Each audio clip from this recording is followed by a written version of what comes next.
Hi, இன்றைக்கி ஹைதராபாடோட கடைசி நாள். ஏன் கடைசி நாள்னு சொல்கிறேன்னா, நாளைக்கு சென்னை கிளம்பிடுறோம். அதனால் சரி போகிறதுக்கு முன்னாடி வீட்டில் எல்லாருக்கும் எதனா திங்ஸ் எதனா வாங்கிட்டு போகலாம், ஹைதராபாட்லேருந்து வந்தோம் அப்படின்னு சொல்லி எதனா திங்ஸ் வாங்கிட்டு போகலாம் அப்படின்னு சொல்லி அம்மாகிட்ட சொல்லியிருந்தேன். அதனால் அம்மா சரி ஈவினிங் போல் மார்க்கெட் போகலாம் அப்படின்னு சொல்லியிருந்தாங்க. இங்கே எல்லாமே வந்து சார்மினார் மார்க்கெட்டில் கிடைக்கும், ஒரு சில லேடிஸ் திங்ஸ்லாம் கிடைக்கும் அப்படின்னு சொன்னதுனால சார்மினார் மார்க்கெட்டுக்கு தான் வந்திருந்தோம். செம்ம டிராஃபிக் அந்த ஏரியா. மார்க்கெட் உள்ளே நாங்கள் என்ட்ரி ஆகிட்டோம். ஆனால் பார்க்கிங் விடுறதுக்கே 1 hour ஆகிடுச்சு. அப்புறம் பார்க்கிங் விட்டுட்டு அங்கேருந்து ஒரு 1.5 கிலோமீட்டர் நடந்து அந்த ஸ்ட்ரீட்டுக்கு வரத்துக்கு டைம் ஆகிடுச்சு. ரொம்பவே லேட் ஆகிடுச்சு. கிளம்புறது 4 o'clock கிளம்புனோம். ஆனால் இந்த இடத்துக்கு ரீச் ஆகிறதுக்கே வந்து 7 o'clock ஆகிடுச்சு. நாங்கள் இங்கே வர்றதில் அம்மா தான் ரொம்ப ஹாப்பி. அம்மா ஏன் ஹாப்பியாக இருக்காங்கன்னு அப்படின்னு நான் வீடியோட கடைசியில் நான் சொல்கிறேன். இந்த ஸ்ட்ரீட் ஃபுல்லாகவே ட்ரெஸ்ஸு தான் இருந்துச்சு, நிறைய ட்ரெஸ் தான் இருந்துச்சு. ஒரு சில இடத்துல வந்து ஸ்லிப்பர்ஸு, இந்த ஹோல்சேல் ஜுவல்லரி அப்படிலாம் இருந்தது. இங்கே மென்ஸை விட லேடிஸ்க்கு தாங்க கலெக்ஷன் ரொம்ப ஜாஸ்தி. நிறைய ப்ரைடல் லெஹேங்காஸு, ப்ரைடல் ஒர்க் சாரீஸ் அந்த மாதிரி தான் இருந்தது. ஆனால் ஒரு சில நார்மல் மெட்டீரியல் சுடிதார்லாம் பார்த்திங்கன்னா ப்ரைஸ் அவ்வளோ ஆவரேஜாக இருந்தது. குவாலிட்டியும் சூப்பராக இருந்தது.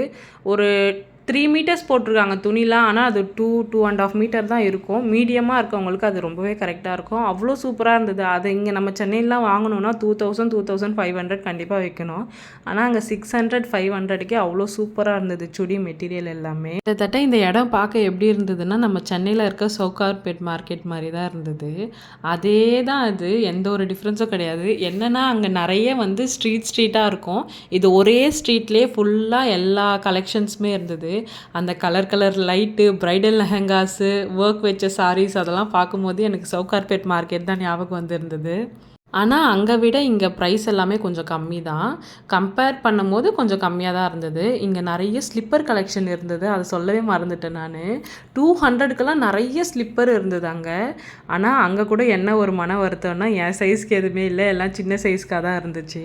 நிறைய ஸ்லிப்பர் கலெக்ஷனு, நிறைய ட்ரெஸ் கலெக்ஷன்ஸு, கிட்ஸுக்கெல்லாம் வந்து 100 rupees 150 rupeesலேயே அங்கே ட்ரெஸ் இருந்தது. அந்த ஸ்ட்ரீட் விட்டு நம்ம சார்மினார் கிட்ட வர வந்து நிறைய இந்த லேடிஸ்க்கான திங்ஸ் தான் ஃபுல்லாகவே. நிறைய பேங்கிள்ஸு, கலர் பேங்கிள்ஸு சொல்லும் போதே அப்படியே எனக்கே ரொம்ப வியப்பாக இருக்குது. கலர் பேங்கிள்ஸ் இருந்துச்சு, இயரிங்ஸ் இருந்தது, டெம்பிள் ஜுவல்லரி. இயரிங்ஸ் எல்லாம் பார்க்கும்போது அப்படியே அங்கேயே நின்றுட்டேன் நான். ஒரு இயரிங்காக பார்க்குறதுக்கே 1 hour ஆகிடுச்சு எனக்கு. உண்மையாலே ஒர்க் பேங்கிள்ஸ் எல்லாமே 100 rupees 150லேயே கிடச்சிது. அவ்வளோ ஒரு ஒர்த்து நான் சொல்லுவேன். லேடிஸ்க்கெலாம் போனால் அங்கே ஜாக்பாட் தான் அந்த இடம். ப்ரைஸ்லேயும் சரி, கலெக்ஷன்ஸ்லேயும் சரி அவ்வளோ சூப்பராக இருந்தது. நான் ட்ரெஸ்ஸு அதெல்லாம் கூட பார்க்கல. ஆனால் எனக்கு இந்த ஹேண்ட்பேக்கு, இந்த ஜுவல்லரி ஐட்டம்ஸ்லாம் பார்த்தோன்னே ரொம்ப ஹாப்பி ஆகிடுச்சு. நான் சொன்னேன்ல, அந்த சர்ப்ரைஸ் இவன் தான்.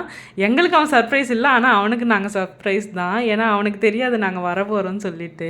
விச்சுக்குட்டியை பார்த்த உடனே அம்மாவுக்கு ரொம்ப ஹாப்பி ஆகிடுச்சு.